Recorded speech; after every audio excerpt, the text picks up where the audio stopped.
Hello, this is Aditya and I'm back with another fresh episode. Well, today's episode is for beginner to moderate JavaScript developers, essentially those who know how to use JavaScript syntax well but cannot answer this question whether JavaScript is a compiled or interpreted language. Let me also tell you guys that this is a very popular interview question. So why are we waiting for? Let's dive deep into this video. Let's have a look at the contents first. We will be exploring the early stage or the developing stage of JavaScript and the context around the debate whether JavaScript is an interpreted or compiled language, and we will be looking at the definition of compiler or compilation, its pros and cons, and similarly for interpreter, its pros and cons. And then we will be looking at what is just-in-time compilation, and then later we will be exploring into the generic components of JIT. Let's first start from the debate of the JavaScript, whether it is a compiled or interpreted language. Basically, tagging a language as compiled or interpreted is inappropriate, as the mechanism of translating a language into machine code is what can employ compiling or interpreting and not the language itself. For example, we can discuss if V8 or SpiderMonkey compiles or interprets JavaScript. Thus, compiled or interpreted is hence a debate of the language implementation and not the specification. The way a certain mechanism, for example JavaScript engine in case of JavaScript, goes about translating, that is compiling or interpreting, given source code is the characteristic of the mechanism itself and not the programming language it translates. I will repeat again, compile or interpreted is hence a debate of the language implementation and not the specification. Well, what is language implementation? Language implementation is the engine or the mechanism through which the source code is translated into a language. And well, what is language specification? Language specification is the rules revolving around the language, that is the syntax and the rules that you actually use while coding the language. Now let's talk a bit about the early stage development of JavaScript. JavaScript was created in 1995. It was created to add dynamic behavior to static websites, because back then websites had only static HTML text or static styling. It was developed by Netscape Communications. The first browser to ever support JavaScript was Netscape Navigator. Back then, JavaScript used to be purely interpreted by browsers. But as dynamic websites started becoming more mainstream, browsers felt the need to speed up JavaScript execution. A new technology called JIT was emerging and was being implemented by most browsers to speed up JavaScript execution. This led to a significant increase in the speed of the websites. Before looking at JIT, let's briefly understand interpretation and compilation with each of their pros and cons. So what is compilation? Compilation is the process of translating source code from higher level programming language to either lower level machine code or intermediate lower level representation like object code, which can be run on a computer hardware directly. It translates the complete source code once and for all into a lower level representation. Now let's see what are the pros of compilation. Once compiled to a lower level representation, the execution is quick. Why? Because the code is already compiled to a machine level code that can directly run on a computer hardware. And since actual translation happens before execution, that is, we can wait till the compilation finishes, there is time for optimizations during translation. Because anyway we are waiting till we get the complete compiled code, we can have some optimizations during the translation itself. Now let's have a look at the cons of compilation. Compilation takes time to start actual execution, since the source code is first compiled completely at once. Runtime dependent concepts such as dynamic typing cannot be employed, because the code is compiled as in the static version and the optimization also takes place at that time. Hence, there is no concept such as dynamic typing. Now that we have understood what is compilation and its pros and cons briefly, let's move towards interpretation. Now what is interpretation? Interpretation is the process of translating source code on the fly, that is line by line. It translates each line and then executes it on the fly, that is one by one. Unlike during compilation where the entire source code is compiled and then executed, during interpretation each source code line is translated and the execution starts there itself, that is dynamically. Now let's see what are the pros of interpretation.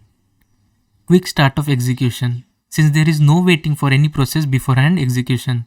As I already said, During interpretation, each line is translated and executed dynamically at the same time. Now let's see what are the cons of interpretation. Time is wasted in translating a block of code which is repeated multiple times. Well, if your source code has a block of code which is exactly same and is repeated multiple times, the interpreter has to translate each of the line again and again whenever it encounters the same segment of code. And the second con is much less time for optimizing code while translating, since job has to be done on the fly. Since the execution also starts at the same time, we have much less time for optimizing the code segments that we think we can optimize. Now that we have learned what is compilation and interpretation and their pros and cons, let's move towards understanding just-in-time compilation. Note that understanding compilation and interpretation were just the prerequisites to understand JIT. JIT stands for just-in-time compilation. As previously discussed, there was a need for modern websites to show more dynamic and engaging content to the user. For example, today's cryptocurrency exchanges websites like CoinDCX needs to show more dynamic and engaging graphs to the user. Hence, there was a need to speed up JavaScript execution. So, after the early stage of JavaScript development and the emerging need for modern websites to show dynamic and engaging content, JIT was being implemented. JIT combines the advantages of both the interpreter and the compiler. It gets the quick startup from the interpreter and optimization from the compiler. Let's have a look at the general JIT block diagram for JavaScript. So the block diagram looks a bit like this. Different JavaScript engines may have different variations of JIT, but the general components and the general idea remains the same. So the general components are as shown in the diagram: interpreter, profiler, baseline compiler, and an optimizing compiler. In the next slides, we will be discussing the general flow of the JIT components. Let's start understanding the JIT components, beginning with the interpreter and the profiler. As you can see on the left side, there is a source code shown in the diagram. The source code is then fed into the interpreter, and as usual, the interpreter picks up the source code line by line and starts to translate it. Now the profiler monitors the source code as well as the output from the interpreter. At first, the monitor just runs everything through the interpreter. That monitor then watches the code as it is run by the interpreter and makes a note of how many times it is run and what variable types are used. Also in this diagram you can see two terms, warm and hot. So let's see what they means. If the same segment of code are run a few times, the segment of code is called warm. If the segment of code is run multiple, that is a lot of times, then it is called hot. The terms warm code segments and hot code segments are termed by the profiler or the monitor as it analyzes the source code or the result of the translation from the interpreter.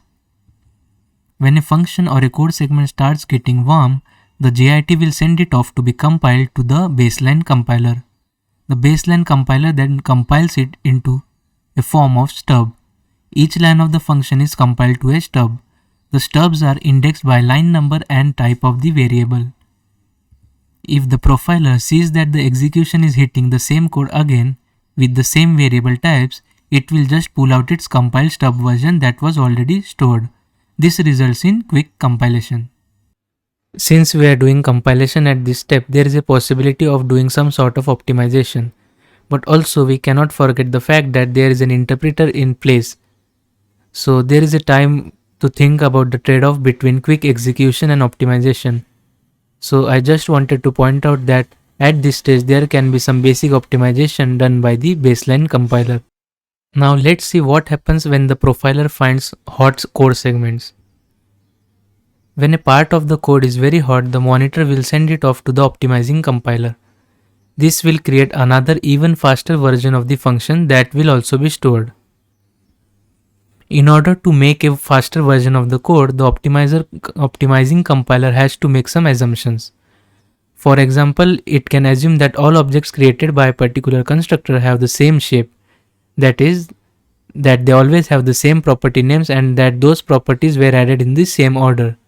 Then it can cut some corners based on that. The optimizing compiler uses the information the monitor has gathered by watching the code execution to make these judgments.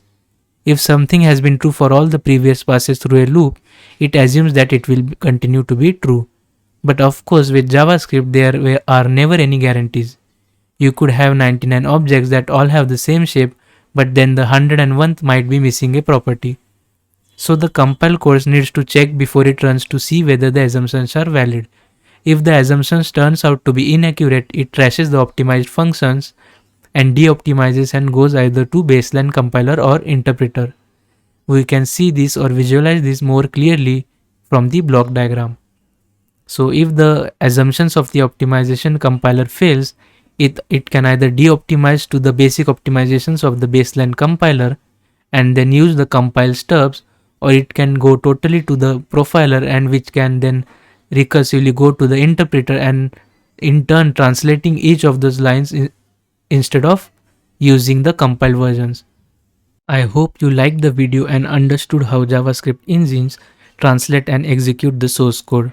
If you are more interested into JavaScript engines, you can either compare the V8 engine and the SpiderMonkey, which is currently maintained by Mozilla, and find out which more components do they have and what is the difference between those two engines and what do they do differently in order to more optimize the code to get even faster execution. Thank you for listening to me and see you in the next video.